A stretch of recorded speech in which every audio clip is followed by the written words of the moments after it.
నందునా ఇదిగో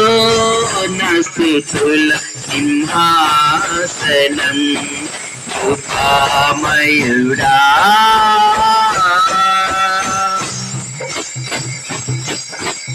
ఏ యోగ్యత లేని నాకు జీవ కిరీటమిచ్చుటకు ఏ యోగ్యత లేని నాకు